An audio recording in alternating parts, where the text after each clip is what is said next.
would sit around watching TV, talk about, see that line right there, that biting, he biting, he got that, and I would be back. How the f do you know? Out of all the songs, how did you know that line came from that guy? Like that shit used to blow lyrics back then, man, it was a special thing. With the biting, that biting thing, it was spoken about biting in people's raps. There's a lot of bite lines, like KRS-One talked about biting, Shan talked about biting. A lot of other instances. Biting was the line. I think that Jay-Z made biting lines cool. Yeah. What you mean? No. There's a difference between biting and paying homage. Well, Jay-Z. Oh, you said Jay-Z made homage. I think he paid homage. He paid homage. But okay, I mean, y'all gonna say that, right? Yeah. But he would acknowledge where the rap came from. Y'all gonna say that.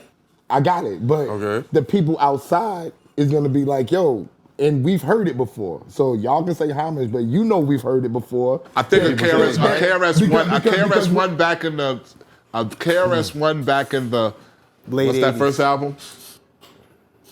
Late 80s, early 90s. I know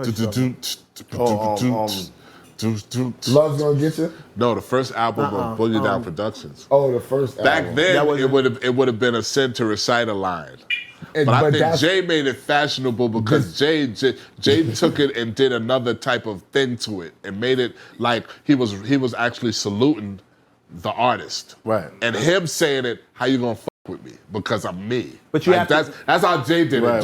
Jay put a chain on it. You got to remember, Jay was shouting out his man. Yeah. And continued to do so after his man was gone. Yeah. So here comes a generation of kids who don't know his man. So they just know him, and he's reciting these lines. Yeah. So they just think reciting someone else's nostalgia. lines is cool. And that's This is what nostalgia. I'm saying. He's putting the nostalgia to the. I saw you when you started. I know what you mean. Because most of the stuff, like, People if think you it's follow, blasphemy because I'm against Jay-Z. Because he wasn't trying to make it like it's live. Like this might Then he put a line behind it and said, what did he say?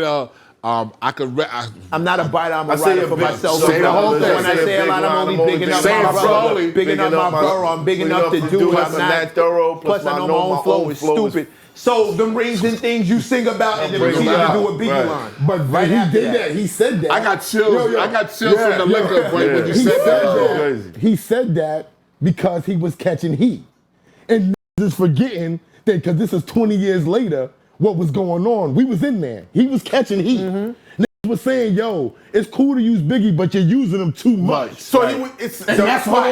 And you know that, and that's why he came back with the line. There might have been a conversation, but he addressed it very quick. And when that said, plus I know my own flow is foolish. So all of them things bring him out. He went back to the bullshit. Word. I said, all right. So, But he's clear. He was paying. He was paying. Yeah, he's paying homage. No. Was it because he was money? He was publishing, getting the publishing and giving that to his kids. He was paying. So was it because he was doing it too much, or because he did it? No, because misunderstood what he was doing, and people just want to jump on a trend and without even really understanding it. So him bigging up his man constantly, all you see is him repeating somebody else's lines and don't know the science behind I understand, but the time frame he's doing it, Biggie hadn't been dead that long. So hold on. He was dead long. No, listen, it's close enough. Biggie's music is so lifetime. We know it's his line. We know.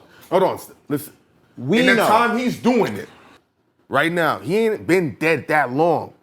So people gonna know and say, that's Biggie's shit. Right.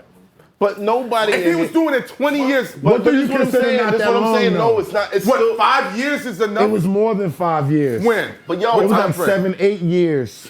It was more than 5 years. And this is something that I know for a fact. I don't be on the show trying to make peace with niggas. No, I know for a fact that niggas was like, bro is wilding with this shit. Because why was he wilding? Because he was doing it, or he was doing it too much? They said he was doing it too much. That's my point. And this is my point. They know it's his line, though. It doesn't matter, but the fact that it carries over to what you said. Yeah. Bro, if you were 7 years old when Biggie died, you're now 14. Yeah. At 14, you're doing your own songs. And all you know is he's repeating Biggie. You don't. I understand. You're not old enough. But a 14-year-old. You don't understand the relationship or what's happening. Thank you. Like if the publishing is going with these kids, the people don't understand that. But we've been through this a million times, bro. Hov ain't no biter. His own flow is foolish. You know what I mean? Like, paying homage to this man, that's cool. I'm talking about biting where somebody would take a line because they think people won't recognize where it came from. I know, but y'all are saying it in a different context. You're not understanding the context of me and him. No, I understand where you're coming from. We understand. We're not saying that Hov is a biter. 1,000,000,000%. It's other people who might not. It could be misconstrued for that, and that's why these people will go out and do it. We're here to tell y'all, Jay-Z is the man. Because, Math, you just spoke about that, especially in battle rap. Niggas is sitting there like, oh, he ain't lit enough. I'm gonna jack his shit. Yeah, they take my stuff. I think in battle rap now, biting is like a gun. It's like a shot, right? Like a shot. You can't bite. You can't bite at all. No. Oh, doing that shit. They doing it. There's a whole debacle right now. I don't even want to get into it. There's a whole debacle going on right now with a Funkmaster Flex freestyle in somebody's first round. It's crazy. I'm not gonna get into it. Jesus Christ. I'm not gonna get into it. But there's been plenty of biters. Like, I've heard my lines. I watched the battle. Yeah, you punched people in the face for them lines. But no, not for the line. I haven't. You address your biting. These are my peers. Some of them them like biting very well. But I feel like I've seen battlers battle each other, and both of them use my lines before. And I just sat there like, yo, this is crazy. That means they owe you royalties. No. You're now being sampled. No, you're in the Rockwilder era. You're being sampled. I've heard your line. I've solidified my place in the something with Killers with the Gorillas. That line has been your trademark. But it's the punchlines. There's a punchline that they'll just take little pieces or try to restructure it. That's biting. Yeah. Because now you're doing it in a way where you think nobody's gonna recognize whose line it is, and they're gonna give you the credit for it. Wow. Yeah, that type of biting is what we like. See, we got away from the times when that shit, and I grew up when that. We grew up at a time when biting was not like it was fight. It was showed up to your show if you bit with baseball bats. Yeah, KRS-One was throwing it addressing it.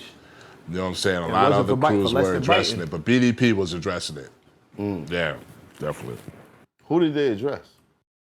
They were bombing. From my knowledge, shows was being crashed with the whole Juice Crew and BDP thing. That was a lot going on with that. And then it was LL Cool J. Yeah, it was LL Cool J. But LL Cool J, and I don't KRS. know. LL Cool J, we're going back to Bigger and Deffer. LL Cool J was God. And he wasn't really biting too much. He was creating his own lane. No, I don't think biting. I'm just saying, I was talking about the clashes with like KRS. When the clashes came. Yeah, nah, I was just talking about the clashes. I never thought that when it got hot like that. I'm talking about clashes. It was dope to see LL solidify his spot, because he solidified his spot. That Bigger and Deffer album is probably one of the best albums of all time, dude.